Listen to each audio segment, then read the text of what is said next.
YouTube or morning or wherever you happen to be across the rest of the world. We're doing a speed run disassembly of a Centurion 35-day clock. We're going to see how this goes. Let's see, we're going to start out here with the 7mm for the hand nut. Came off a little easy. Take that off. Let's see, put that over here in the parts bucket. We're going to remove first the minute hand. There, that comes off with the nut right there. We're going to pull this hour hand off. You'll have to notice that there's these two indentions. I can get that in focus here. And those two indentions go into the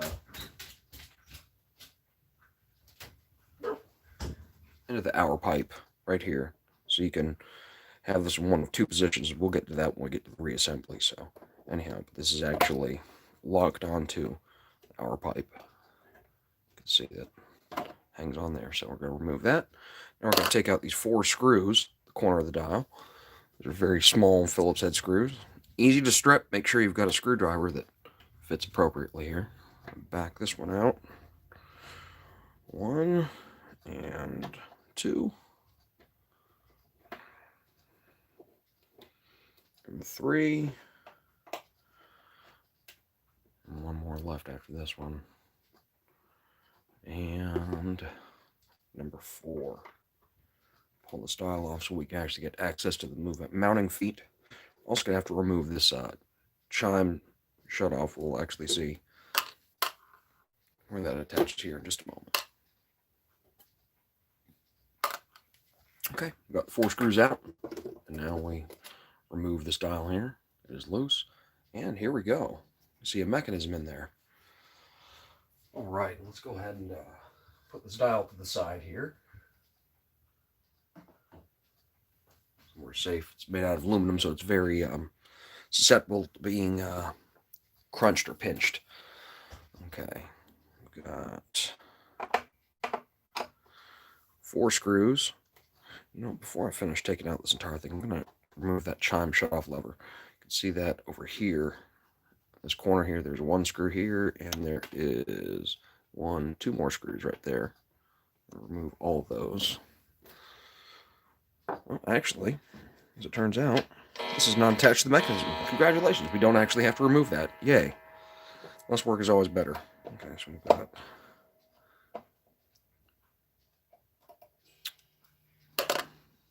would help if you actually remove the screw off the screwdriver.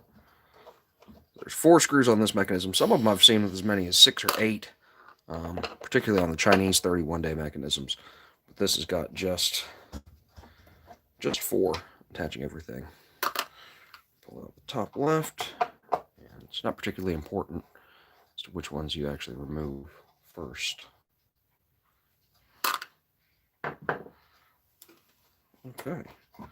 The springs have pretty much totally unwound, so it's a little difficult to get out. And there we go. We have the mechanism. Got all the screws removed out of the cabinet. We're going to remove the cabinet here. Now we have just the mechanism right there. Get this off to the side, safely out of the way.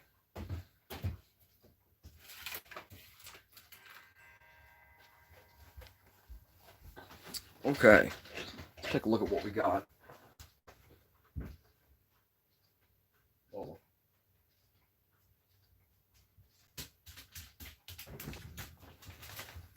All right.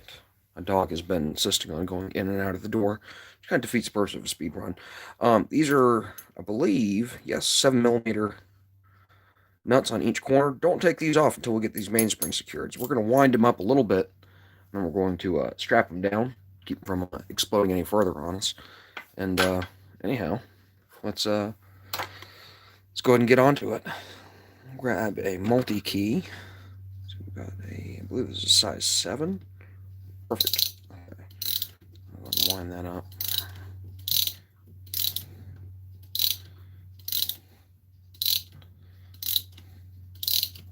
I'm going to try to get this compressed at least a little bit. See, these mainsprings are very dry, very sticky. There we go. a little reluctant to wind up into any kind of sensible formation here. Yeah, that'll probably be good right there. Wind that up to about halfway, maybe. Let's take this one. Go ahead and wind up. This is the strike spring. Again, you can see it's winding up here in the center, but this stuff, it's supposed to slide easily on itself, but that's going to come back together once we get it serviced. The oil that they put on at the factory has gotten really tacky, and not only does it prevent the clock from unwinding, but it also doesn't make the winding very easy either. Okay, so we've got them both turned up about halfway. The way I like to do this, I have mainspring clamps that'll actually fit over the top of it, but I like zip ties better on these 31-day mechanisms. And they're very long, but they're not actually very thick mainsprings, so they're pretty thin, so it was made to run for a long amount of time. Let's see. Let's go through and almost got it here. Feed it around through the mainspring. Perfect. Okay.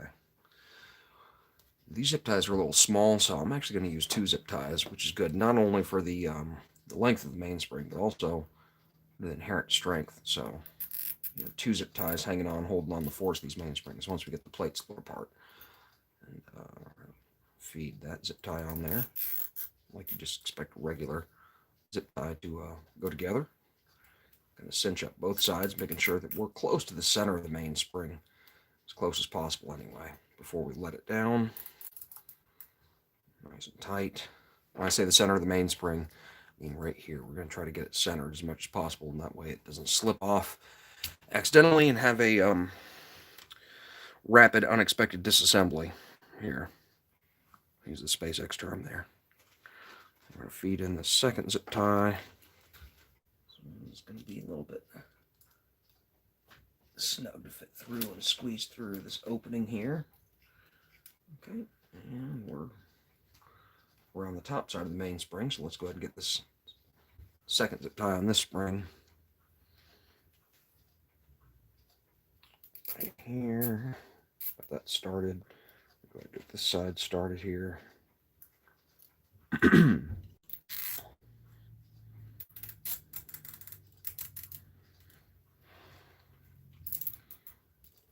There we go. All right. Tighten that one down a little bit more too, if I can. It'll get tighter once we release the mainspring, and that's going to be our next step. We're going to take these mainsprings, we're going to turn the mechanism over here, and let's find out where exactly our click is. It's up here. I'm trying to focus it in on the camera and try to release that. Controlled, without having the spring just fly out everywhere. I'll recenter the zip tie as best as I can towards the center of the mainspring. Let's see, where do you get this? There's a letdown key. Unless you can find these on the internet, you can find from a couple different clock suppliers. So letdown key actually lets you unwind the spring in a safe manner. So let's back off this click here and slowly let the letdown key let down this mainspring. Does not want to cooperate, at least not from this angle.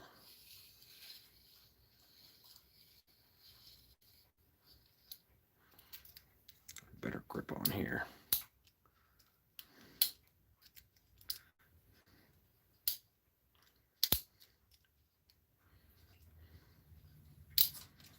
This is just being a booger.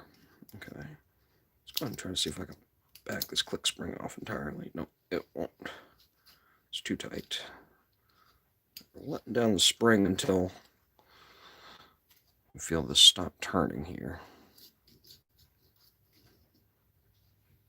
At the same time, looks like this is trying to slip off. Let's see if we can work that back closer to the center. Beautiful. Okay, close enough. Close enough. Good enough for me. Okay, and the spring is let down. Let's go to the other side here and do the same thing. So click spring and click are right here. So we're going to use letdown key again.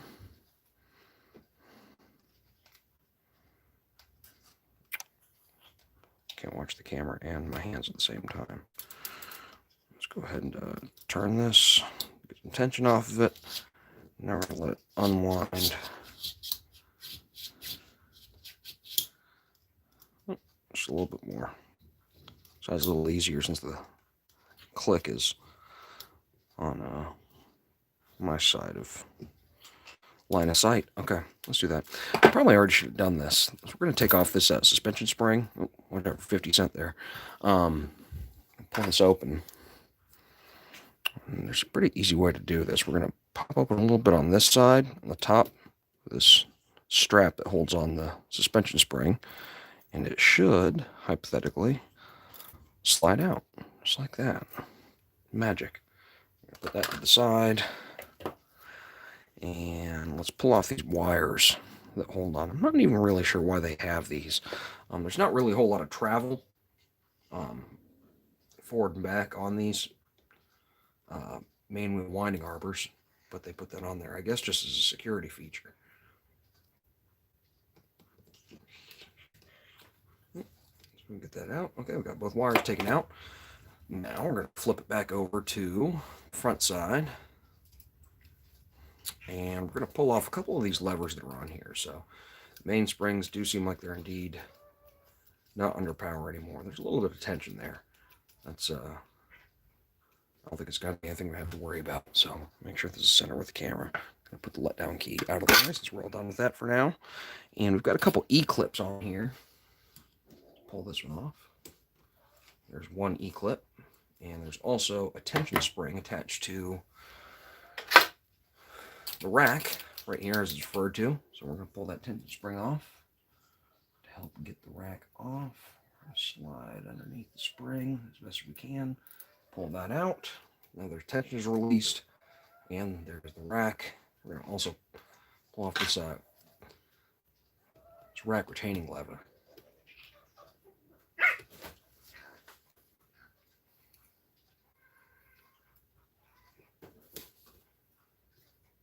Okay, it's 2 E-clips. We're going to put those E-clips away before we lose them.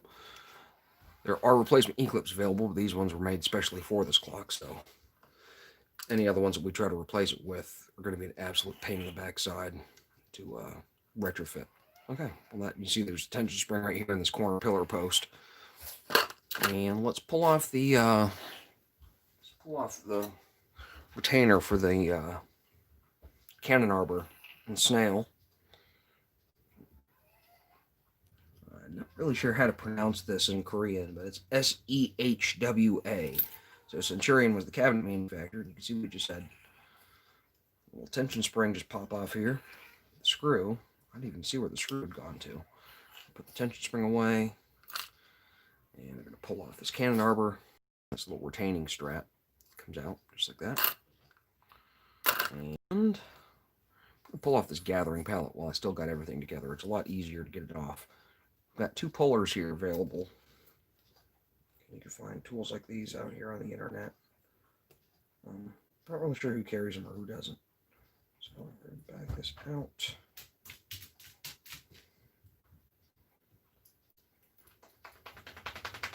Okay.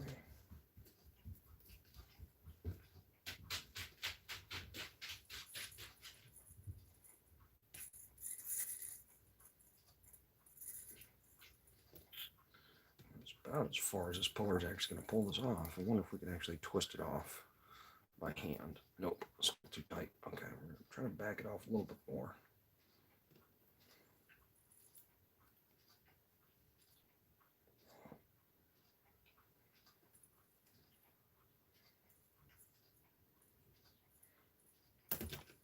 Okay, perfect. Gathering pallet right here with the 3 pins pulled off, and we've got the verge crutch assembly right here. Everything seems to be pretty good. It's still under some. I'm going to actually release some of that tension still. That shouldn't be on there. I'll kind of fling the gears everywhere while we're trying to pull it apart, and that wouldn't be a good thing. That's how you end up with damaged parts and pieces to the mechanism. back turn that. Make sure. Okay, that's dead. And let's do the other side here. Well, that's pretty. There's not much tension over here on this side, so try to crank this up. Use a screwdriver to back things out over here. The tension's pretty neutral there.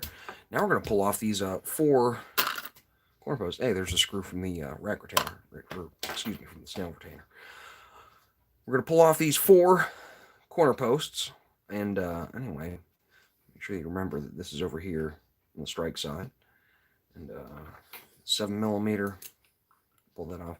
Notice this has these 2 little wings down here that kind of guide the mainspring and keep it from turning back into the mechanism. So that's actually one of the hardest parts during the reassembly process, is fitting those wings in exactly where they want to go. Much like everything else. Everything comes apart very easily. It's getting it back together.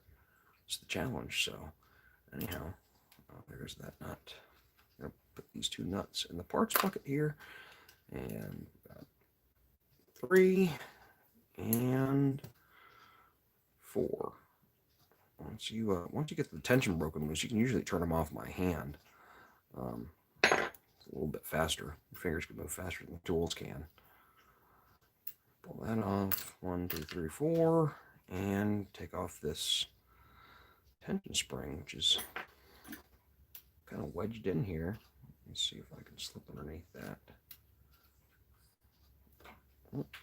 This is not wanting to get. There we go. All right, got at least a little bit. Slide under here. There we go. Beautiful. All right, I might flatten that out when it comes to the reassembly. And now, okay, so we have all the accessories taken off the front plate. We have the 4 nuts taken off on each of the corner pillar posts. And hypothetically, we pull this apart without it just totally exploding in our face. You can see there's some tension still. Seems like that's dropped off. Pull these. This is the side that's really tight. It seems to be always the case. Let's see. We'll grab a pair of pliers here. This particular set I'm looking for, I think it might be in the toolkit.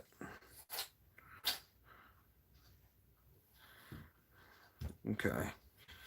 Of course, because everything's all bundled up here in the corners, these are very tight. There we go. You see the remaining amount of tension taken off on that. It's by our best efforts to pull it off. Once you start working it loose, you'll find out how much tension exactly you got left on there. So, got those pried open. Let's go ahead and that's pretty well. There we go. There we go. That's trapped in there, and that's okay. Let's see if we can pull that one off. Very good. 1, 2. Ooh, I'm still tight. All right, there we go. Hand tight. Still take it off.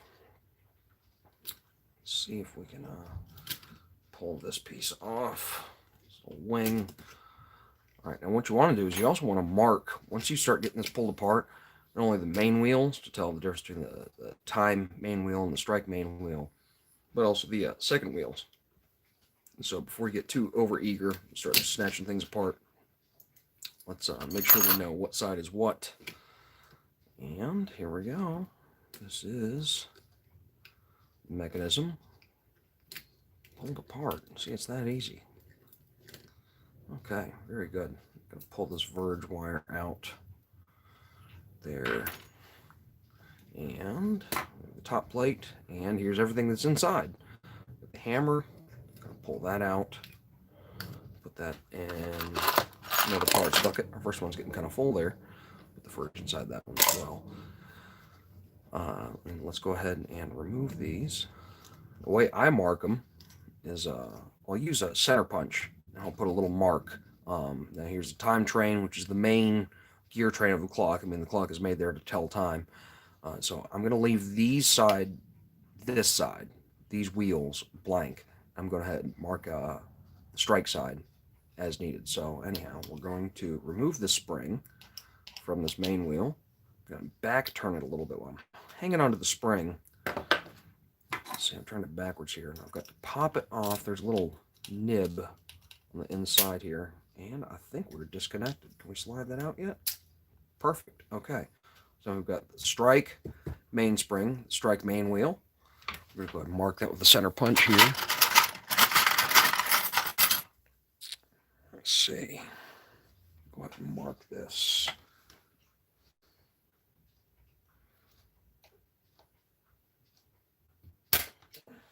Okay. See right here, I've got a little mark. Put on here, just that one mark. Well, if I can get it to focus here. There we go. You can see it, even if it's out of focus. There's the mark there. I'm going to put a mark on the second wheel. Pretty much every other wheel is pretty much common sense as to where it goes. Obviously, the escape wheel doesn't belong to the strike train. Anything that's got a pin or a gathering pallet that attaches to it. So here's the second wheel. See, I mark that one as well. And just start pulling out the rest of it. It's about ready for cleaning here. So there's the, this is the hammer lift wheel. You can see the 3 pins that lift up the hammer. We already removed when it comes to the striking. This is, I believe, the warning pin. This may actually function both as a warning pin and the stop pin. We'll see when that goes back together, what exactly that does. Here's the, so we have the main wheel. We have second wheel. So first wheel, second wheel. This is the third, fourth, the fifth, and the governor. We're going to go pull the governor apart too, so we get that all nice and clean on the inside. See, there's a little there's a cut here in the center of the arbor. And just slide them apart, just like that. So you release the tension, and it just falls apart there on you. We have the time side main wheel. I'm going to use the same method that we used for the other side, except turning it the opposite direction. I'm going to back turn it, hold on the mainspring. I'm turning the wheel backwards. And it may have actually just released itself. Beautiful. Okay. So you have the time spring, strike spring. I'm going to go ahead and mark this strike spring. Here's just one thing that makes nervous people a little bit upset. We're going to pull the zip tie off now. You notice I've got my hand gripped around the mainspring, so it's not going to explode suddenly and unexpectedly. I'm just going to slip out the zip tie. And watch. I'll just, oop. So this is again, my clock's not running very well because that old oil that's on it. There we go. Goodness gracious. It's a big mainspring, isn't it? 31-day mainsprings have this little rib that goes down the middle on the mainsprings. It makes them very, very stiff. It's a very thin spring. It's not a very robust mainspring, so anyhow, well, we've got everything apart. I'm going to go ahead and mark the strike spring as the strike spring. They may very well be the same, but just in case they're not, in case the strike spring is stronger than the time spring or vice versa, I'm going to mark them anyways. I'll put a little dot there on that rivet. Put my center punch. So that's got that labeled. And get that again out of the way. We'll do the same thing with the time spring. Alright, we're going to pull this apart. Again, gripping the mainspring right here. Slip the zip tie off. Being very cautious. Again, I don't want to slice myself to ribbons today, so we're going to let the spring down.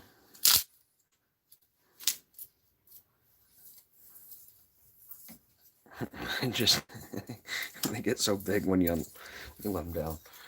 I don't know, I was big for that. Anyhow. And we got the second wheel on the time train. We already marked the second wheel on the strike train. We're just going to take that out.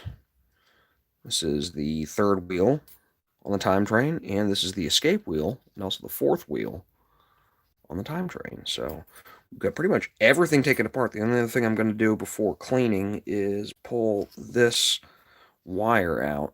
There's a, focus that on here. You might be able to see that wire on there. It's dirty, so it's hard to see. And of course, autofocus is messing me up here. Let's see if we can pry that out.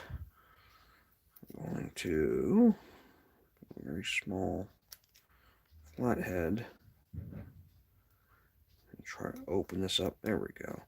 Half the time these things break, so we're going to replace this anyway with a replacement wire. And anyhow, let's see. Use a set of pliers here. And I'm going to straighten that out. At least try to.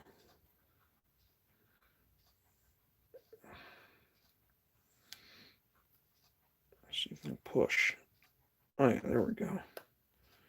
Pushes right out. Once we get that pulled out, there we go. That's the entire wire right there. It's garbage essentially right now at this point.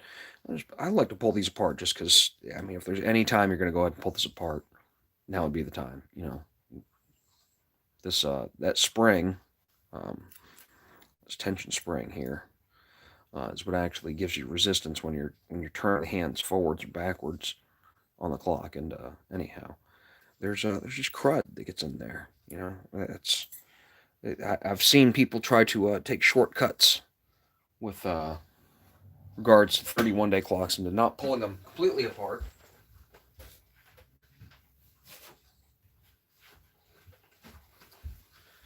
This is a good example of why exactly I want to pull them apart completely for a good look at that. I mean, if we clean that, we put it back together, all that crud's still inside. So again, the whole clock's coming in here for a full service. Oh, it looks like we also have a washer in here. We're going to have to make a note that this washer, almost is more like a bushing. This washer goes down here. Then we have the wheel itself, just so we know what order everything goes in here. And you know that. So what I'm going to do is I'm going to actually tie those together in that same order, because Lord knows what the heck is going to happen between now and the reassembly. It may take me a couple of hours, and by that time I might actually forget. So I'm going to wire these in the proper order. I'll get some wire here.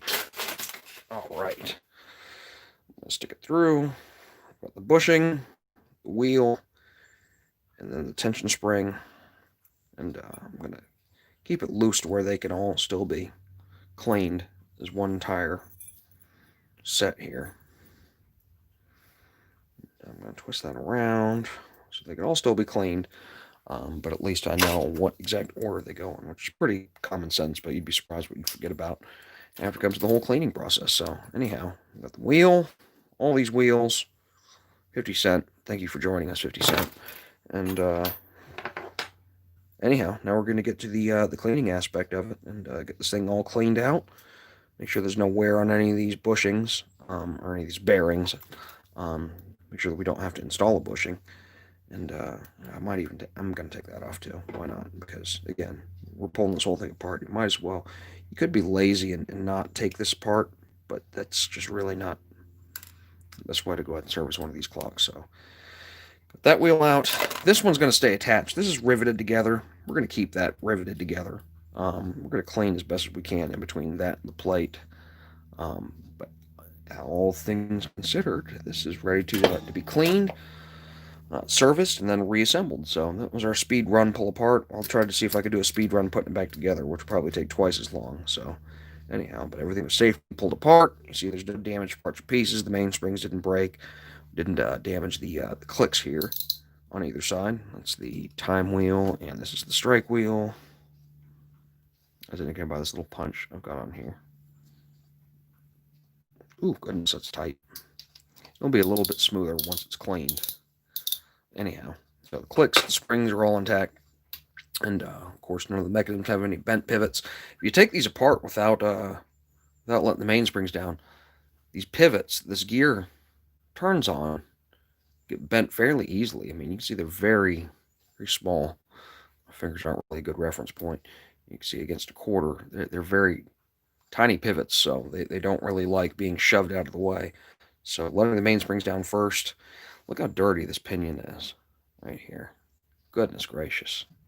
Yeah, this thing's probably about, I'm going to say it was made in the mid to late 70s.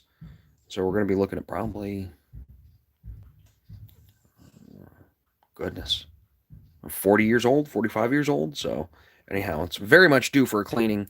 We're going to see how bad the bearing wear is on it. And it looks to be a fairly low mileage from what I can see just right off the top of my observations here. And I don't see any particular bearings that are particularly worn out. This post apparently is to keep the mainspring from shoving into this idler wheel. This wheel actually not only takes the power from the second wheel to drive the hands, the motion works, but it also too coordinates the ratio between the hour pipe and the center shaft. Make your hands move the proper, minute hand turns around once an hour, and the hour hand turns around once every 12 hours. So, anyhow, you can see right here, made in Korea, no jewel. It cracks me up. No, there was definitely no jewels installed on this mechanism. So, anyhow, it's a fairly decent mechanism. Look at these plates; they're nice and sturdy. I don't see any kind of warping. Usually, the only time they end up getting bent out of place, as far as my experience goes, is when people really kind of I don't know, improperly repair them. So for some reason, people feel like if you bend this plate in such a way that the clock will run better. No, no, it really needs cleaning. So that was the entire speed run. I'm going to go and cut the video off. I'm going to get this thing cleaned, and we'll try to do a speed run video of the thing getting put back together. So that'll be interesting. Like I said, it'll take probably twice as long to get the mechanism back together as it did to come apart. Everything always comes apart faster than does going back together. So, and yeah, we'll get this thing all flushed out, get everything cleaned, pegged, and get it back together, up and running. So this thing's going to run like a brand new clock once we're done with it. Thank you guys for watching. My fingers are a little dirty, pardon. A lot of old oil and grease and stuff in the mechanism. So anyhow, stay tuned, and I'll be putting together a video, I think, here later today in just a little bit, show that we can do a speed run on putting it back together. So thank you guys for watching. Make sure to like, subscribe, leave any comments or questions that you have about the video. If there's anything that can help you straighten out. This is a fairly common mechanism. It's very common too for people to just say, well, let's just put a battery mechanism in instead of actually taking care of the mechanism. But it's worth hanging on to. These are really good clocks. So I've always liked the 31-day clocks. They may not be the most sophisticated timepiece, but they're pretty well built. So they use pretty good quality brass. Steel's of decent quality. And anyhow, there's been very few of them that I've seen that have just been absolutely torn apart to shreds. So I will get back with you guys when it comes to the reassembly video. Thanks for watching again.